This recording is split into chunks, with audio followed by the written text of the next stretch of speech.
All right, good morning. Comment allez-vous? How are you? Welcome to Forex.Today, the YouTube community of almost 20,000 foreign exchange traders. We gather here today to conduct technical and fundamental analysis with the overriding goal, put together trade plans throughout this beautiful New York trading session. Let me remind you that trading is risky, not appropriate for everyone. Your past performance, good or bad, is not necessarily indicative of future results. Please stay small, stay humble. Focus on the long term. Never risk money you cannot afford to lose. Ni hao ma! Hey, my name is Wayne McDonald. I will be your guide on this journey we call Forex.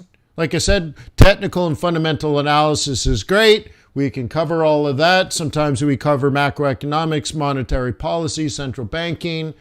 But even right now, I'm studying trader psychology, not necessarily reading books about trader psychology, although I think I will do that. But instead, right now, I'm studying Stoicism, in the words of Marcus Aurelius and a few others, to learn how, hey, if you can be an emperor of a global empire during time of war and plague, maybe there's something we can learn from 2,000 years ago that could be applicable to today.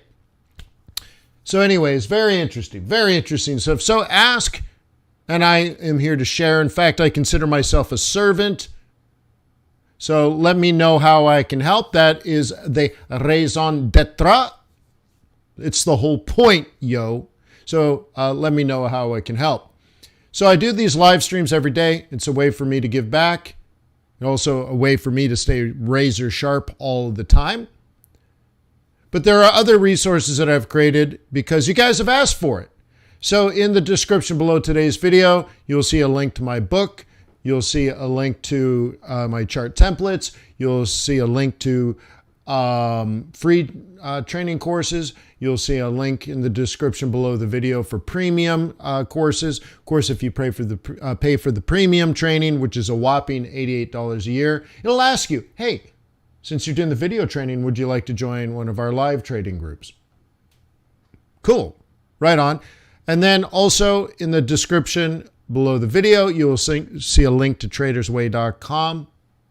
Tradersway.com is a foreign exchange brokerage firm that, in my opinion, has business ethics surrounded by a good business model that works only if you are successful. What we call a symbiotic relationship. So I love that relationship, but also this whole idea, the moment in time they earned my respect was when the Swiss National Bank pulled the plug on their peg to the euro, and a couple of the biggest Forex trading brokerage firms in the world went out of business. That just like that. And what that said to me was, oh my God, they must have been trading against their clients. They never entered the trades in the interbanking system. So when the peg got pulled, they got caught holding the bag to the tune of hundreds and hundreds and hundreds and hundreds of millions of dollars per broker. And then they went out of business the very same day. So I contact Traders Way and I'm like, oh my God, how are you guys doing? Other brokers are going out of business. And Traders Way is like, hey, we're totally fine. We executed the trades. They're in the interbanking system. It wouldn't hurt us as a broker. And I'm like, oh my God, I love you. So anyways, that's how they earn my loyalty and respect. That is a true story. If you like the idea of business ethics and a symbiotic relationship, and you look at what we're doing here as you building a successful Forex trading business, then you're going to need good people and good service providers as part of your successful business. And an execution partner is probably the most important one. So tradersway.com. Give them an opportunity to earn your loyalty and respect by visiting tradersway.com and opening up at least a demo account. Takes, 30 seconds. Try them out. By the way, you'll find, just go through the swaps. Go through your lousy broker now and look at the swaps. And then compare them to the swaps that Traders Way offers you. Okay. For example, you go into here and you find your currency pair and you just click on specification. Okay. And you'll find out that Trader's Way pays you massive swaps. And your mediocre / lousy broker probably charges you on both sides. They're stiffing you, bro, taking your money and keeping it for themselves. Not ethics. Huh? Tradersway.com. Oh, and of course I just showed you how to do it and you couldn't even see. Open up Market Watch, go to a pair, go to specification. Okay, most pairs don't have any swaps anymore anyways, although we're moving out of a zero interest rate policy for central banks. But like on the big ones, you can see in this case, when you're short USD Mexican peso, you're earning a ton. A ton. What you might find is your lousy broker doesn't pay you anything, in fact, charges you to be short USD Mexican peso. And that's wah, wah, wah. Okay? Wah, wah, wah. All right, so how was your weekend? Mine was all right. It's kind of weird being a diabetic, though. I've lost tons of weight. I have an amazing diet. Not quite supermodel diet, but very, very, very, very good diet. Right? Lost 30 pounds. Cool. So I started working out hard. I started a routine once or twice a day, working out really hard, anaerobically, but push-ups, sit-ups, jumping jacks, stretches, and all those things. Okay. And now I test my sugar level this morning, and it's ridiculously high. Let's just say you're normal. I'm not normal. You probably had an average diet over the weekend, probably didn't exercise at all, and you probably woke up this morning and your sugar level was probably about 100. Mine was about 400. And I probably only consumed 1,000 calories. And I exercised in the morning and the evening. Just amazing, right? And all of a sudden you're like, what? Yeah, crazy, right? So it's weird how the body works. So my body is now responding to the exercise. So anyways, so I just drink my coffee and,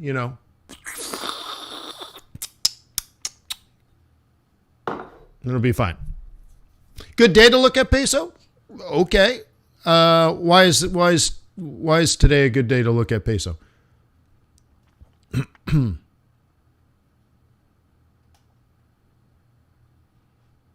I'll do it, but why is today a good day?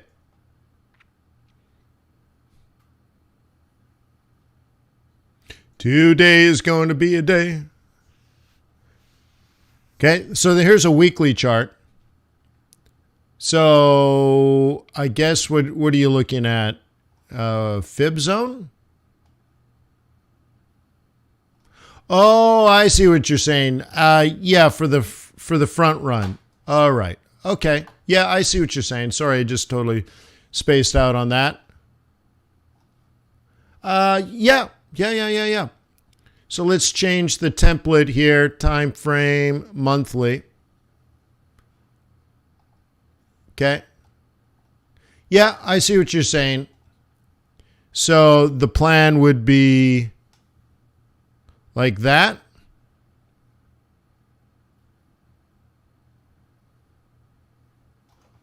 Sure, I got you.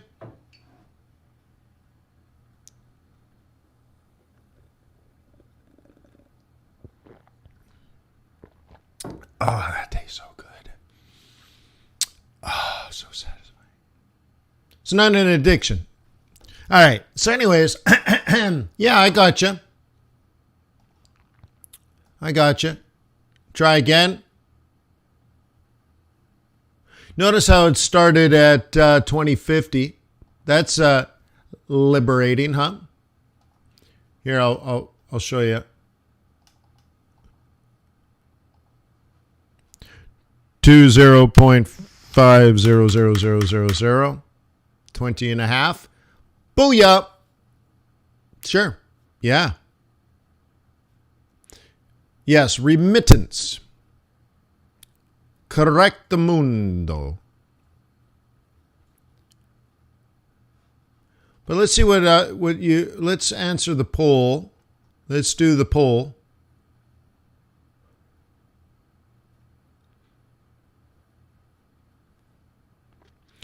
What are you trading today? Aussie. Cool. Little bit, Aussie and Euro. Okay, well, let's start there. By the way, do you guys want to trade FOMC this week? The interest rate decision? The decision and the press conference that usually takes about 3 hours total?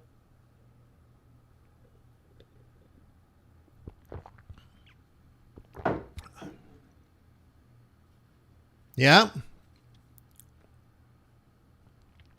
Then it's easy. All members of FX Bootcamp can attend. Video-only membership, right? Video-only members, swing trading members, and day trading members. Absolutely every member of FX Bootcamp can attend. What I'll do is I'll create a room and I'll post it inside the membership area on your login dashboard, and you can attend. Remember, the video-only membership is $88 a year. So if you're like, I don't give a crap about all those videos, Wayne, but I want to attend that and maybe some future ones, great. $88 a year, price of doing business. Huh?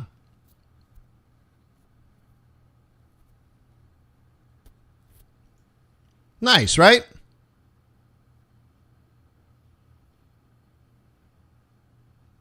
Cool.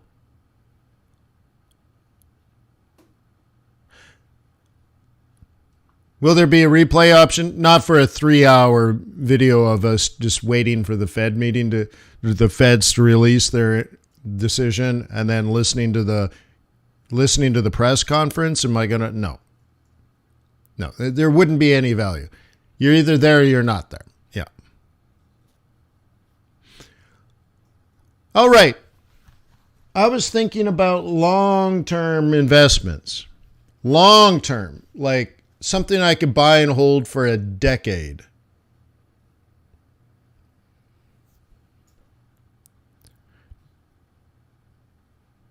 What's the average retirement age for anybody?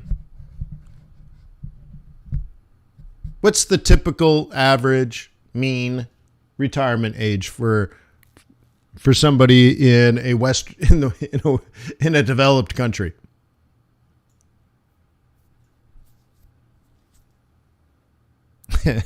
Robinson 90. Plowing the fields at 90. Yeah. Yeah. All right, cool. I agree with everyone except Robinson, but that might be for me. But yeah, I'm just talking about average. Normal, 65, right? Cool. What's the average age of a farmer in the United States?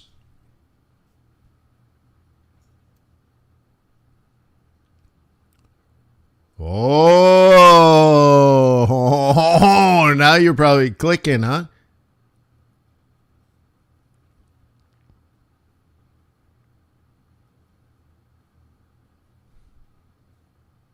Highlander 74. Not bad. Peter got it. Peter nailed it. Peter nailed it. 58. Doesn't surprise me that Peter knew that. Yeah. Check that out. 58. Whoa. A country that has very high levels of productivity is going to have run out of productivity, I think.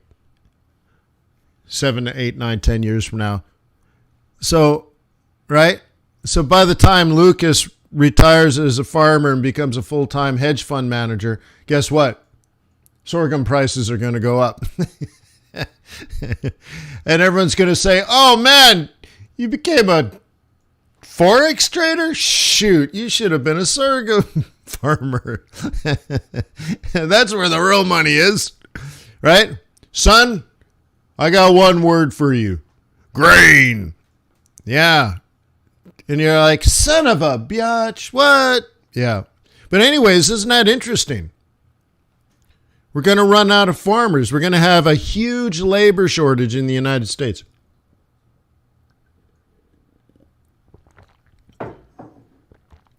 Wow, huh? So what do you think? Yeah, I suppose, right? But then what'll happen though, Lucas, is, family farms will go away because you'll need giant corporations with, that can drop billions of dollars, right? So maybe that's what it is, right, Maida? So here's the interesting thing. If we go that way, as I was talking about a month ago, and by the way, I got like 1 million thumbs down, but this idea that the future is bright and things are going to become so productive, like if robots are farming, guess what? Robots don't go on vacation. Of course, farmers don't, right? They work day and night. But the thing is, cost of food will become almost free when the cost of energy becomes free. So imagine just all over the world, we had solar panels gathering energy from the sun. We just had enough energy. So electricity is free. Driving your car is free. Powering your home is free. You just have enough free energy. But then since energy is so cheap or even free, that you'll have more than enough money to make water free, because 70% of our planet is water, except it's ocean, so it's salty. But if energy is free, then it costs almost nothing to take the salt out of the water. Now you have unlimited amounts of fresh drinking water, which means you have unlimited amounts for farming, which means then, if you got robots farming and water is free,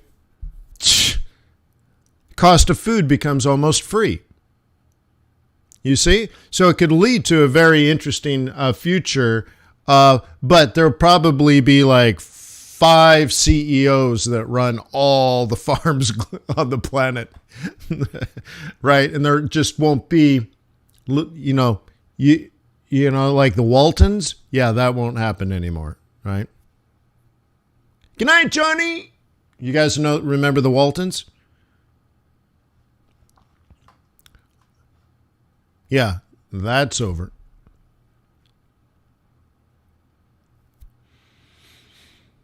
All right. So anyways, this is what's playing.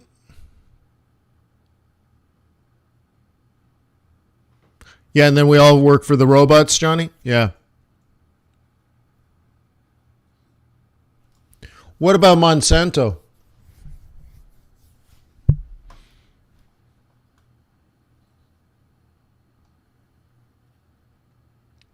What's up, Patrick?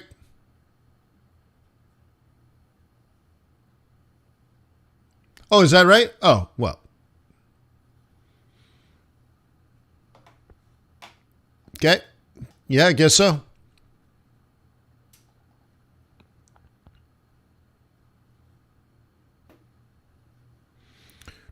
Do.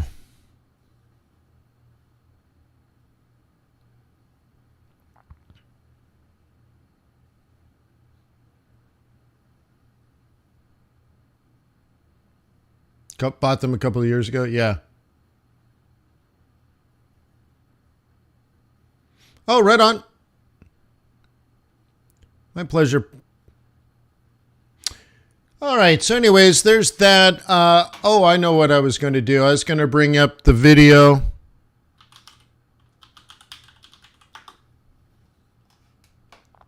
I never remember it. How to trade MXN. I'll do peso and why it works. Let's do that. 12-minute. Yeah, here it is. It's the whole month, but it depends on the fundamental trend behind it. at least, even if the fundamental trend was weak going into that period, at least for a couple of days, there would be a bounce. The Mexican peso would get strong. So there we go. So 12-minute Forex trading strategy, how to scalp the Mexican peso and why it works. Okay.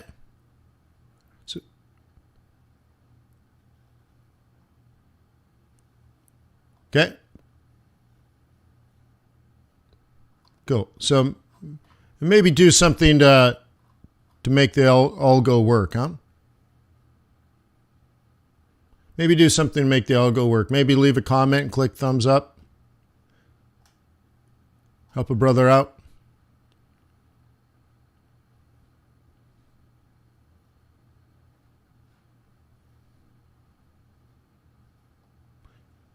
Is it still valid?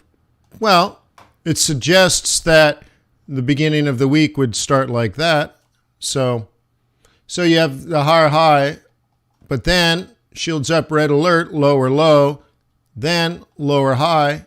So if you were trading this now, you'd be thinking lower low.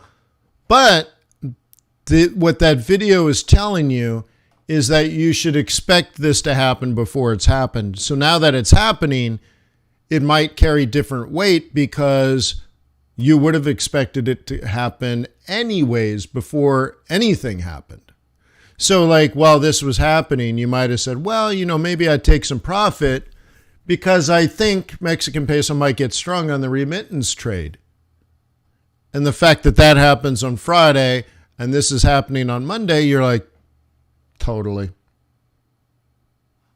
So is it still valid? I don't know. That might be confirmation bias, but at least, yeah, you might have seen it coming. Okay. So that's all.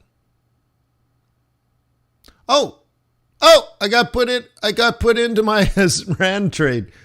Whoa, dude. Whoa. What?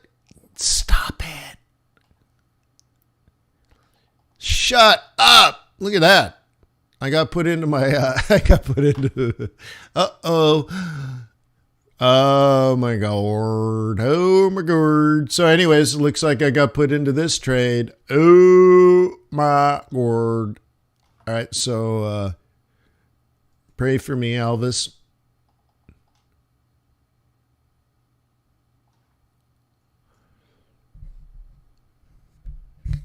Comical. What about Bitcoin? What about Bitcoin?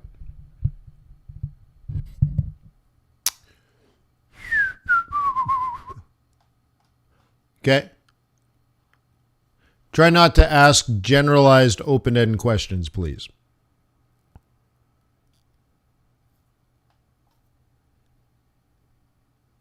All right. No, let's do indices.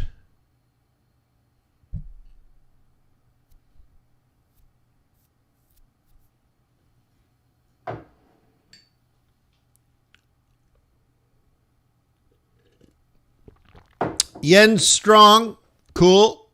Dollar moderate. No, it's okay.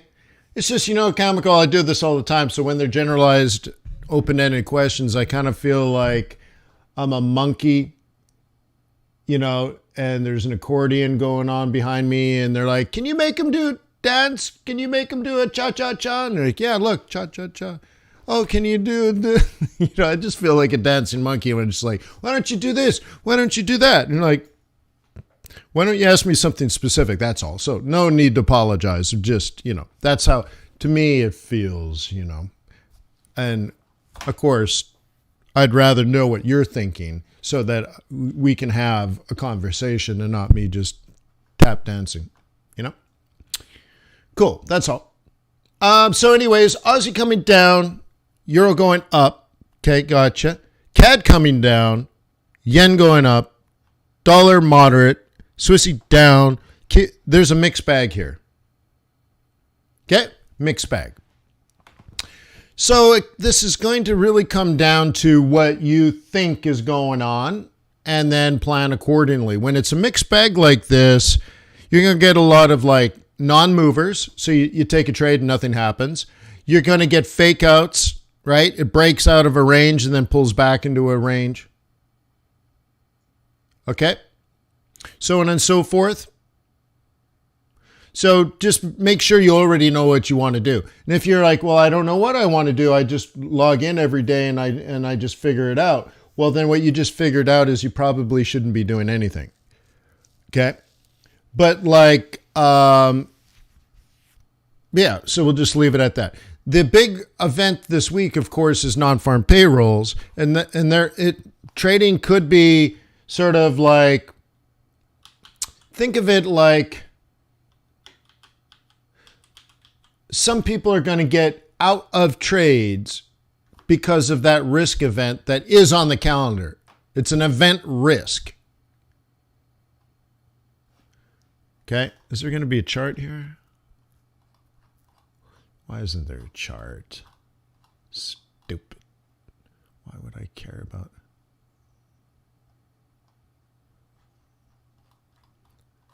Is this live now?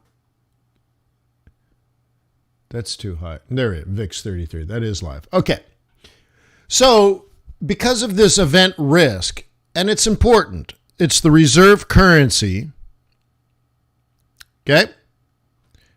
The reserve currency, the central bank adjusting interest rates for the reserve currency, and higher interest rates are going to attract investors or traders or just really cash. Maybe you just want it in cash. Cash to the US dollar. Now, it's not the fact that they're raising interest rates. It's that they were raising interest rates by 0.25, and now they're expected to raise by 0.5. In fact, that's already priced in. And then they're thinking the next meeting they're going to raise by 0.5. And then there's even some discussion of 0.75. And there's this acceleration of the rate of change. The risk here is the market is wrong. Where could they be wrong? The Fed doesn't raise by 50 basis points. It raises by 0.25. Or they raise by 50 basis points, but they tell us in the press conference the next one's going to be 0.25. Well, then this dollar's overvalued. Or they say they're going to continue considering it, but 0.75, not considered. Those traders are wrong. Or because commodity prices in many cases are moderating, we have negative quarter over quarter GDP, China slowdown, then they say, well, the neutral rate will be less or closer, or will reach the neutral rate sooner. All of that could mean the dollar weakens, even though the Fed just jacked up interest rates by 0.5 percentage point. And you're like, well, what the heck's going on here? I thought higher interest rates meant higher interest rate meant higher value of the currency. Yes, except we've already done that. In fact, we've already raised the value of the currency, not just for the May meeting, but for the June meeting and likely the July meeting. It's already been priced in. That's what it means. The dollar is already got all that on. So if we find out a significant amount of the market overvalued the future value of the dollar, then we actually could have some weakness when the Fed jacks up interest rates by the highest they have done since the year 2000.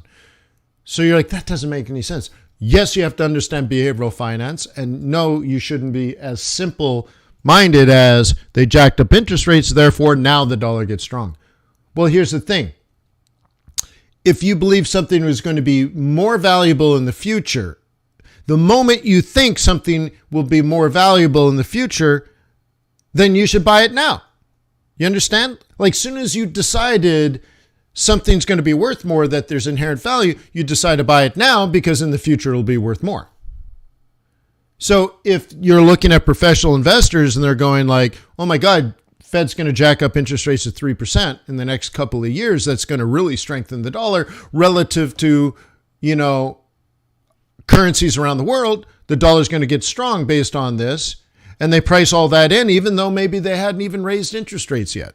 It all gets priced in. And then you find out, oh, they were somewhat right. The Fed is raising interest rates, but the terminal rate is wrong. The rate of change, the velocity is wrong. Therefore, it's overvalued. And you can have something that was very, very strong in the beginning before anything really happened. And then as it's happening, it actually kind of weakens as the Fed is raising interest rates. And by the way, that is something we talked about 2 years ago, 3 years ago, 4 years ago, 5 years ago, 6 years ago.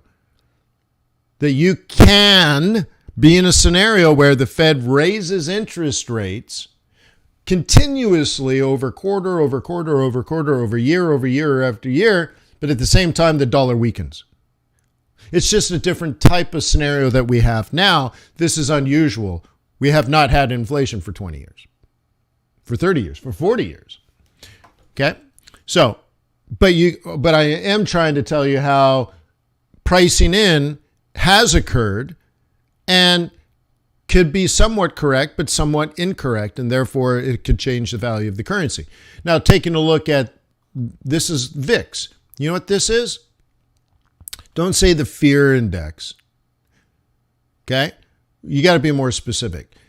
This is an index based on investors in the S&P 500. 500. Okay?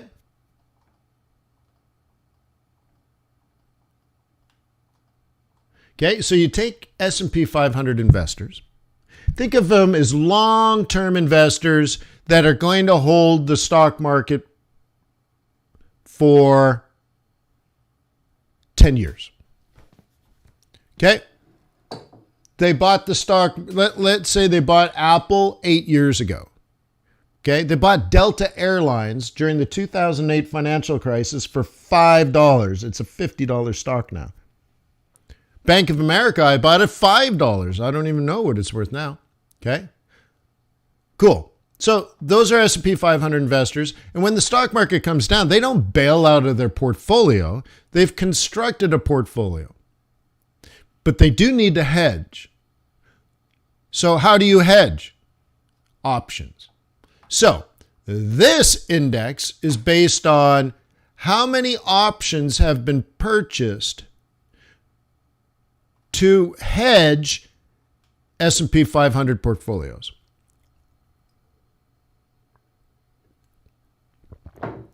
Now, when you think there's no chance in hell the stock market's going to fall, okay, well, you don't buy options, do you? Why do you need options to hedge if you're like, dude, there's no way the stock market's going to fall? Just like, no way. Remember, it's thousands of investors making that decision.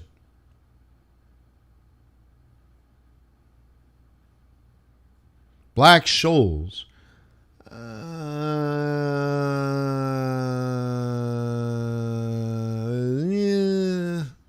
I don't know. We'd have to have a bigger discussion than I want to have right now over that. But nonetheless, what all this is showing us is that at the beginning of April, there is some up, which means more options being purchased, which means increase in fear about the stock market falling. Then there was a little relaxation, and then holy crap! Okay, around the third week of April, holy smokes. Now, that is when the conversation turned to the Fed raising by 0.75.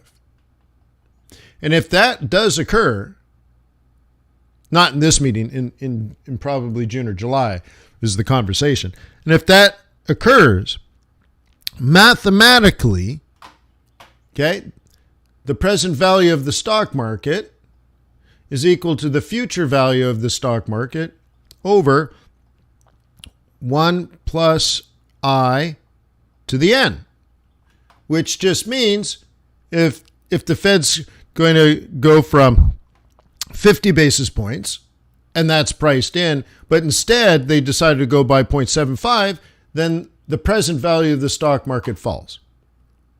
And people are like, oh my God, if the Fed's going to jack up interest rates like that, oh my God, and they have to buy some options. Because remember, they do not want to exit their cash position. Their cash position, as they say in English. Okay? So it's not option holders, it's hedgers. It's not option traders, it's hedgers. Okay? So, nonetheless, that's why they call it the fear engage. Okay, the VIX only goes up when investors are hedging a stock portfolio that's losing value. Okay, and you can see we're at 33, and that's high. Okay, typically it's around 15 or 20. 30 is way out.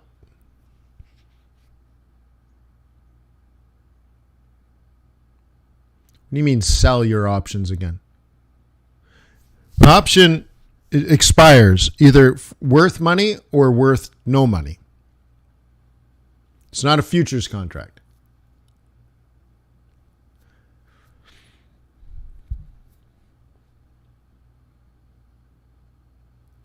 What about a dovish hike because of slowing growth concerns? Well, that's what I was talking about. So if a dovish hike would be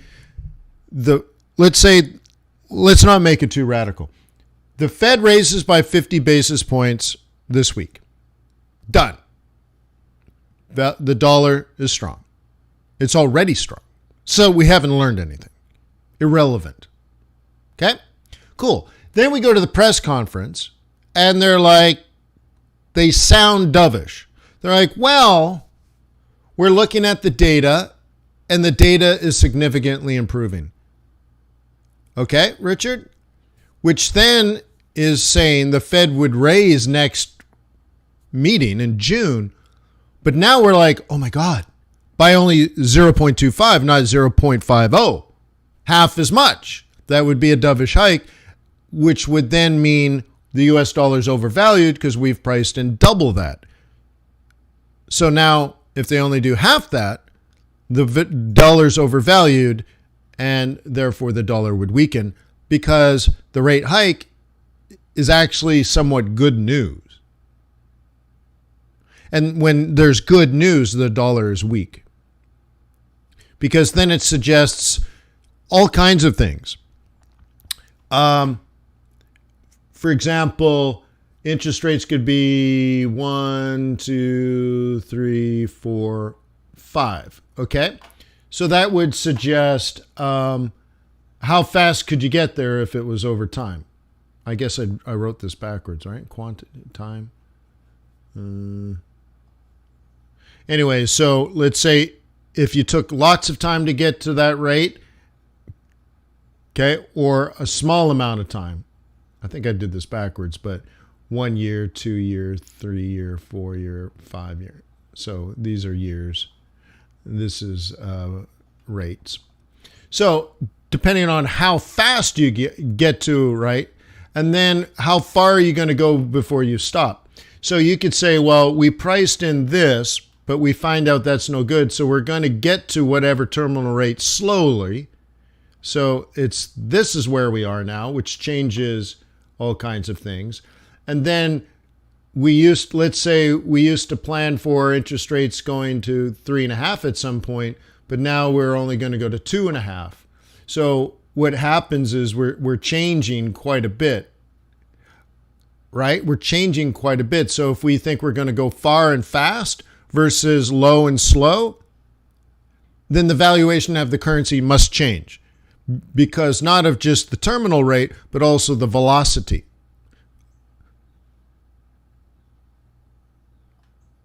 Okay?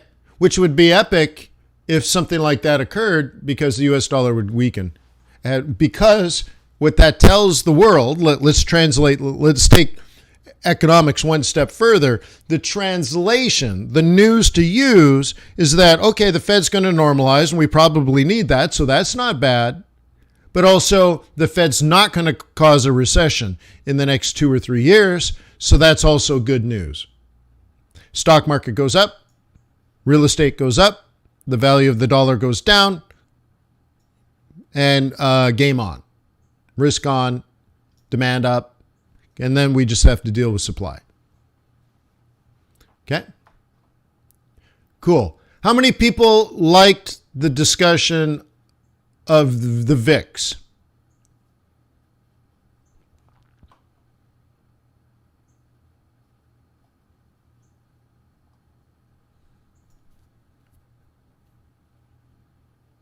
I want to see it by clicking the like button, please.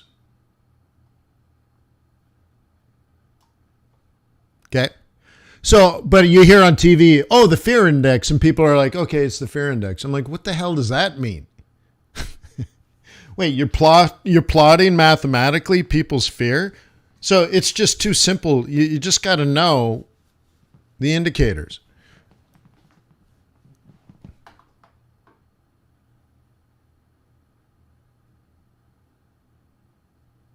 Mike is asking about levels of indebtedness. Okay, great. Obviously important. But what's more important, Mike, to the valuation of currencies is trade.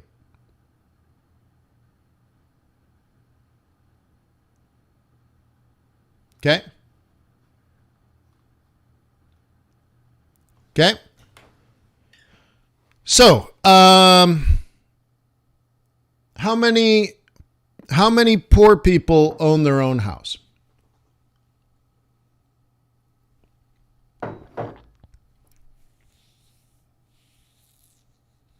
Yeah, I think I got, on this account, I think I got one.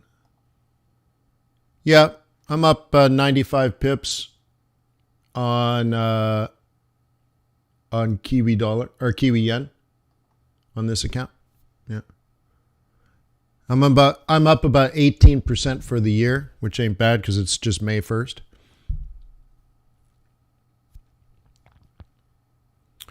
Okay, how many poor people own their own house? None. Okay? In fact, if you're poor enough, you don't even have a credit card.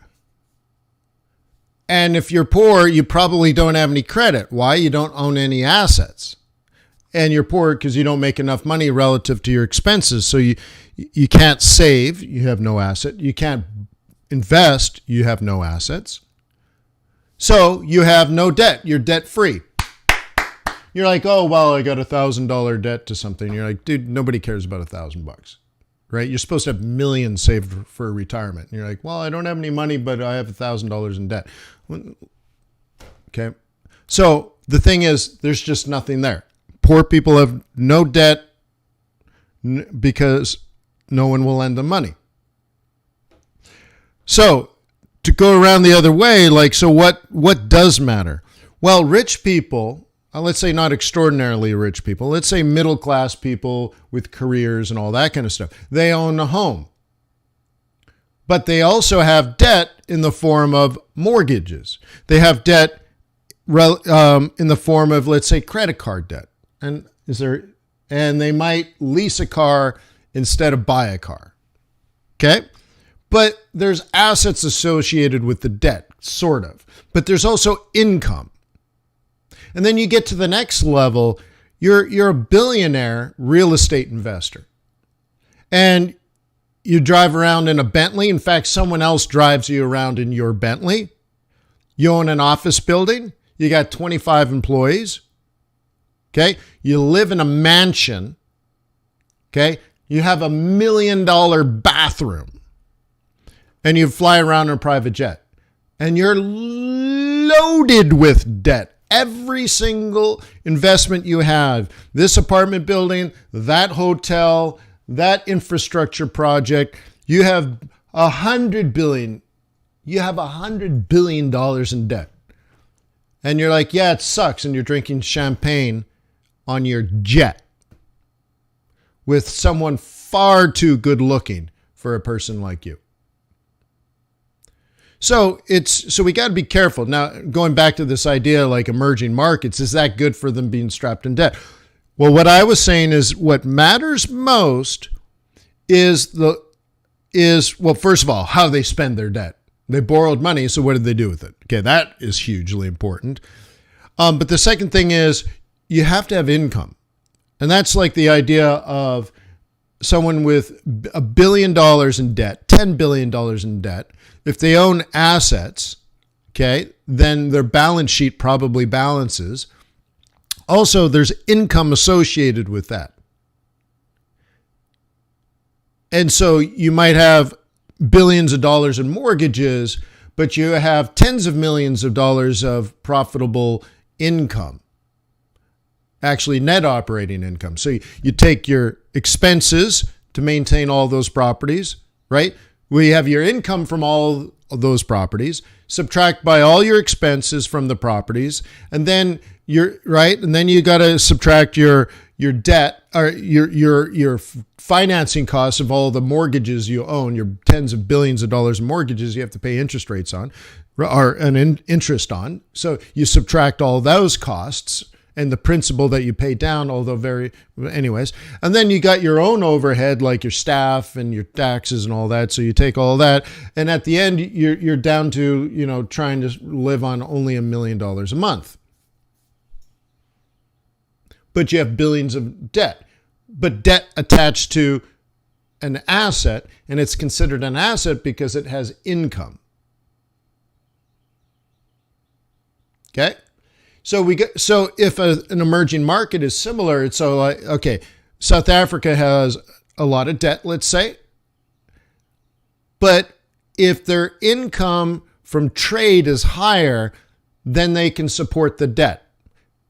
And the idea is when interest rates are low, you're supposed to refinance and get your cost of debt lower, which they may or may not have done through the bond market or through World Bank or all kinds of things, right? And now that interest rates are going up, it's going to get more difficult. But again, if South Africa is selling gold to the rest of the world and gold is up, then their income might be higher. It's sort of like when you look at a developed market like the United States, that on average, the historical average growth rate is only 2.2%. Hardly anything. Okay? And the reason the United States has done so well for so long is inflation was at 0.8%.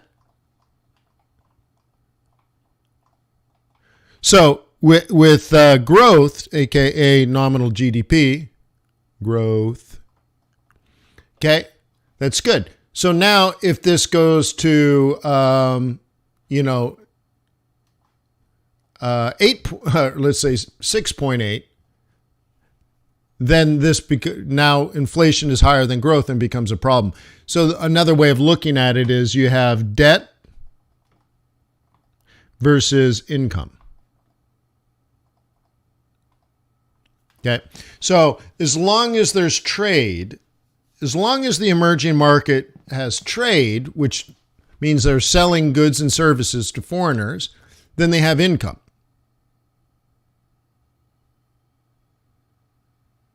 Okay? And then they take the income and they service their debt, and then they service their society. Okay? And of course, one of the things you can do, you can have high levels of debt, and then, like I said, you refi. So as interest rates around the world were at zero, South Africa ideally would have renegotiated their debt in whatever possible. They refinanced, they issued new bonds or whatever. But there's a big difference, of if the percentage cost, right? If the percentage is falling, then the cost of debt is falling. And therefore, your income might be going up, and you might have high levels of debt, but the cost of financing that debt becomes lower and lower and lower, and you do well. And you could consider it like a mortgage on your house, if it's done right. Of course, it could be done wrong, but then what happens? The rest of the world doesn't like dealing with you because you don't keep your promises. You steal when nobody's looking. You ask when it's inappropriate to ask. And then people are like, I don't need this crap. I'm going to go trade with somebody else. Now you're in a world of hurt because now you have debt and no income because of lack of institution. Man, I ran out of coffee. So that's the bigger issue. Does the country want to trade? Well, if you want to trade with others, you got to be a good trading partner. You got to lower the externalities of rents and increase your, your institutions. Anyways, take a look at the buck. Cool. So last night in the day trading group, that was our trade plan. Sell it off to 21. Oh, look, it worked. Cool. Great. Okay, but we still haven't run into the real challenge here, and that someone's going to try to do that. Okay, so this is where you're like, ooh, now what? Praying never hurts. Taking a look at this sucker. Same thing, it was follow this around. Okay. Remember, we met like 15 hours ago or something to create all these trade plans. So now they've happened. Okay. Down, down, down, down, up, up, sell, roll reversal. Yeah, boy. How low can you go?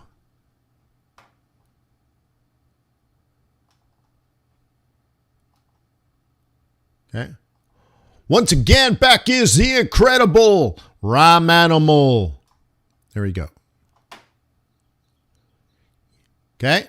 Now, this one I kind of stayed away from a little bit just because it wasn't as bearish as the other pairs. You can see it fell, but comparatively very little.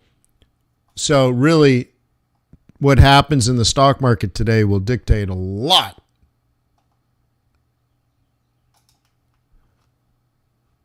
And kitty cat, yep, higher high, Oscar Mike.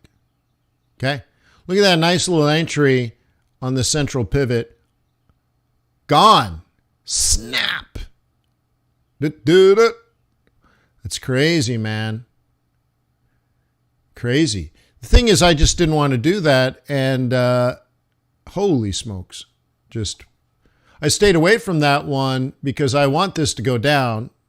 I expect the US dollar to strengthen, but I kind of want the kitty cat to strengthen. So I've just been saying, even though I set this up, I'm like, I don't really want to do it. Yeah, well, maybe I have regrets now.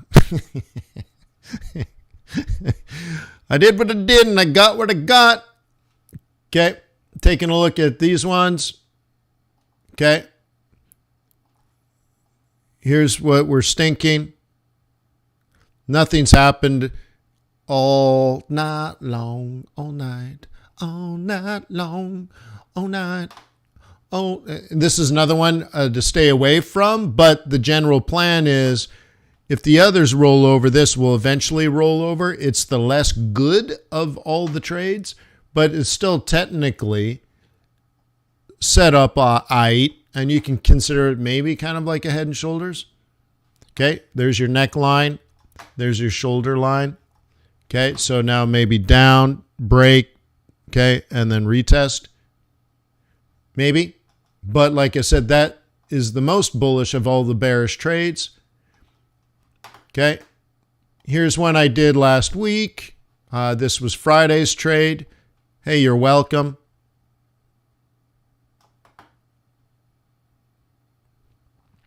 And not up, not down. We're just back to where we was. So I'm short at 85. We're at 83.5. So it's 150 pips. It only pays $100, which, okay, but it's 150, 140 pips. So that's all. Okay. Hey, it's a start. Don't cry for me, Argentina. Okay. All right. How are you playing this one? Again, I kind of want CAD to go up and CAD's coming down. I don't see that's risk off for me. And, well, I get it. I just don't want to trade it. So we have sort of this going on. Long-term, long, short-term, short. So maybe I'll catch you 100 pips down, and I don't know. I don't even know. I'm just going to stay away. And then here we are, trap. Okay, trapped it up. So one of the plans we had last night in the day trading group is this is resistance. So you could sell high or let it breach, catch the pullback, take it down. So you either sell here or you sell here, which of course could be what we're doing right this second. I mean, it depends on what. Okay. Cool. Great. Cool. Fine. Good. Good. Great. Sure. Whatever. That's it. I'm done. I'm spent. Let me throw down an ad for YouTube. I apologize.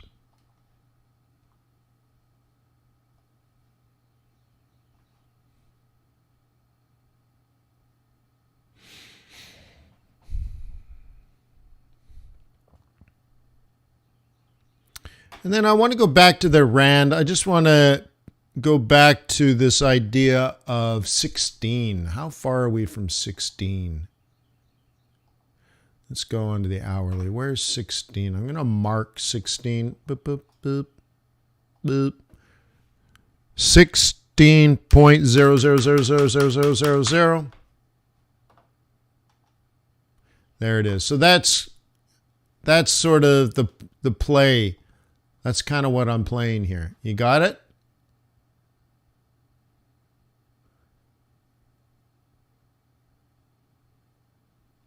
Okay. I believe we're on the weekly M3, which is a sell pivot, especially after a lower low. So I got sort of this level of this is sort of the fudge level, this area. Okay, sort of in between the weekly, a psych level. It's like nomad's land a little bit. Bulls aren't there, bears aren't there. We'll see. Bulls will buy the dips, bears will sell the rallies. That's sort of like blah, blah, la, la. And I don't know. Let me change this template now that I've done all that pretty for you. Let's change this, look at it from the yearly point of view.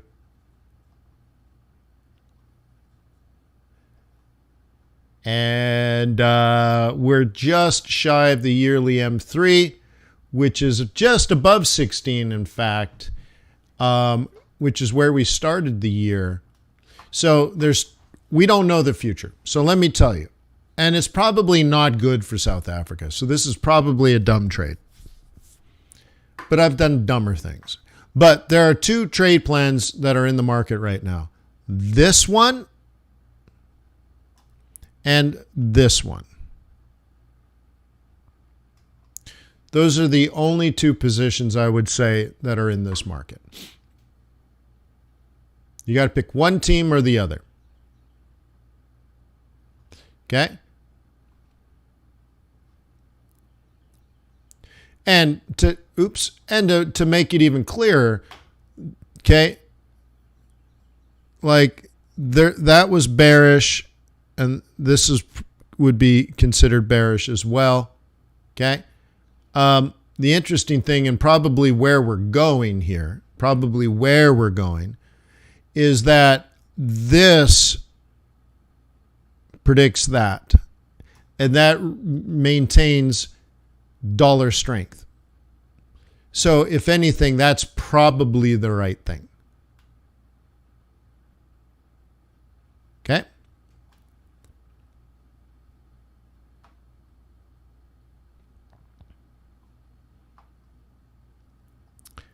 Now, you can only day trade these, just so you know, because that holding that short or holding that long would be deadly.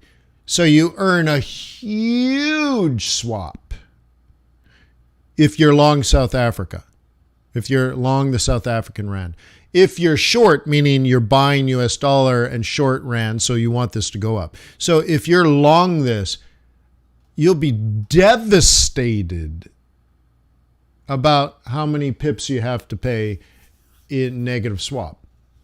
Now you're like, well, why is that? The interest rate in South Africa is significantly higher than what it is in the United States. And think about what you're doing. This is not Trader's Way making these numbers up, okay? What's happening is you're borrowing South African rand. You owe them based on their interest rate.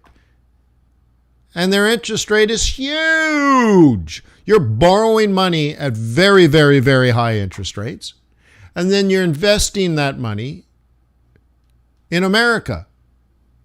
Now, of course, America pays you an interest rate, but relatively speaking, it's tiny compared to South Africa. So you're borrowing expensive money and you're lending it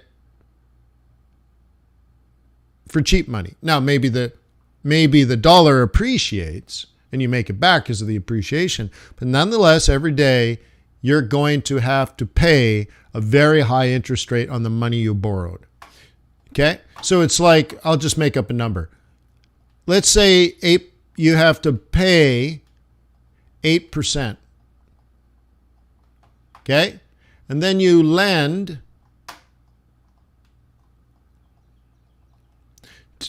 right? Lend. Okay, then you lend and you get 2%. Of course, it's even less than that, right? It's like, but I'll just put 1%, just so we know. It's even less than 1%. Okay? That's just in interest payments. So you pay 8% to South Africa every year, and every year the United States pays you 1% back. So you're for sure, no matter what happens, you're going to have a negative 7%. So now, to make this work, you really need the dollar to go up, or you really need the rand to go down. But nonetheless, your carrying costs are very significant. So I can tell you, going back to the specification, I can tell you, 88.9 short swap is massive. That's almost unthinkable. The amount of money they will pay you. You're lending South Africa US dollars, and they're willing to pay you a huge interest rate for that investment. But if you reverse it, it's unfathomably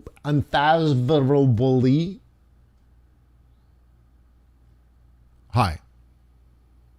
It's just really not a good idea. But what if all you did was earn the dollar strength as rand weakened? Well, then the way you play that is no later than 4:59 p.m. No later than that, you close your position. Now, I would say you could buy it back at 501, but what you probably have noticed if you've done this, at 501, the spread is huge because there's no liquidity. And that's why spreads widen. Once again, it's not your broker widening spreads. You're like, my broker widens spreads. No. That's based on the amount of liquidity partners they have and the amount of counterparty trades that are available. Liquidity. So if your broker has more liquidity partners and those liquidity partners in turn have more positions available, more liquid markets, therefore your spreads are not wide. Now, as Asia opens, okay, this is US close, so there's lots of liquidity. But then when that closes, then you go to Asia and nobody's open yet. So if you waited two hours, let's say, and you come back and it's 6:59, you buy your position back. So you would do something like this. You'd look at this chart from an hourly point of view, and you'd do stuff like buy here, close, buy here, close, buy here, close, all in the same day. Up, down, buy. Up. Actually, up, take profit, down, buy. Up, take profit, down, down, buy, up, up, up, up, take profit. And your take profit has more to do with time of day than anything, because you're trying to avoid the rollover. And you especially want to avoid rollover on Wednesdays, because in terms of pips, it might cost you, I'll say 33 pips. Pips. Not Rand pips, but let's say Euro USD pips. So you just understand the value. Like it could be $33, it could be $333, or it could be $3.3, whatever a euro dollar, it depends on your lot size. But the thing is, whatever it is, I'm guessing it could be 43, it could be 53. The issue is on Wednesday, you either earn or have to pay interest on Saturday, Sunday, and Monday. And that occurs at 5 p.m. Eastern Time on something called rollover on Wednesdays. So, to really drill this home, if you open up specification, and let's say you're in the trade for 15 minutes. You bought this pair at 455. You're not paying attention. Okay, 455. And then you're like, oh, look at all the spreads widened. What was that all about? And you'll look at it and go, oh my God, I bought this right before rollover. And maybe at 5:01, the spread gets so wide because lack of liquidity partners, because you were the only idiot trading this in the entire planet. So all of a sudden the spreads widen, which is normal at rollover, and you get knocked out and you're like, my God, I had a 50 pip stop loss on this, right? Boom, spread knocked you out. So you lost 50 pips on this thing. And then you're like, oh my God, I had negative spread, right? Well, remember on Wednesdays at rollover, it's 281.58 times 3. Now, don't say like, well, that's 600 pips. That's 900 pips. 900 pips in ZAR.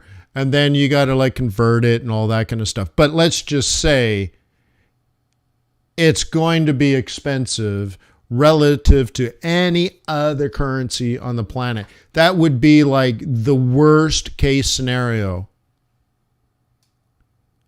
Okay? That would be the worst case scenario. However, the best case scenario is you traded, okay, you made a decent short trade on USD Rand on a Wednesday. You held it through rollover and you survived the spread. And the spreads go back to normal a few hours later and you're totally fine. But even though you've only been in the trade for an hour or two, you're going to get paid 88.9 times 3. That's how much interest income you're going to earn times Saturday, Sunday, and Monday. So it's like you held the trade for 3 entire days. 72 hours. Yet you've only been in it for an hour or two. Best case scenario. Yeah, boy. Beautiful, huh? I don't even know if this is even traded anymore. Okay, look at this one. It's sick. It's sick. Look at that. It's redonkulous. You thought 88.9 is huge. How about 317? But like I said, your lousy broker, if you're not using Trader's Way, your lousy broker's probably giving you a negative on both sides. No matter what you do, they're going to double dip you and charge you money. Well, that's what you get.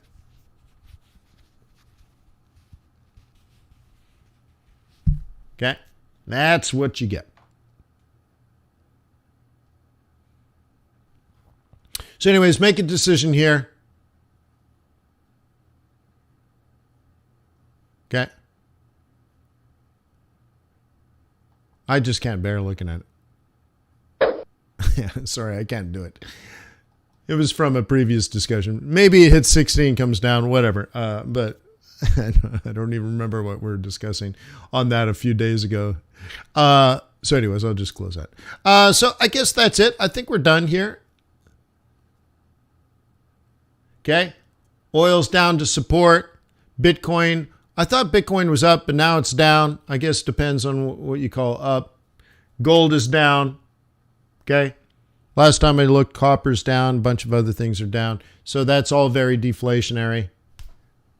Okay. The stock market dropped by a ton on Friday, which means there's some buying opportunities.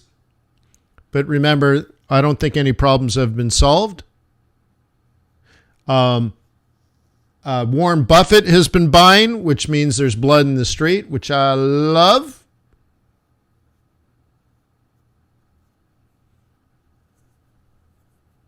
Okay. So maybe I'll buy some stuff today too. Maybe I'll buy the stock market today, but by the end as well. So I'm a hedging. I don't know. So I hope you make tons of money. Hope you have a good day.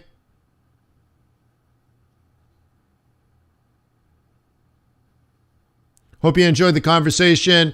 Would you please let YouTube know that this is quality content by clicking the like button? And please leave a comment. It'd be great if 1,000 people watched this and there were at least, 500, 600, 700 comments of just say, hey man, thanks. But for some reason, 30 people out of 1,000 will leave a comment. Dude, come on, leave a comment, huh? Just do it for YouTube. Don't do it for me. You're not going to make me tons of money. I'm not going to buy a yellow Lamborghini because you left a comment. But it'd be great if this was promoted so we could help more people. And I think that's one of the benefits of this community, right? We're reaching out and trying to help everybody. So peace on earth. May the pips be with you. May your profits be above average. Cheers.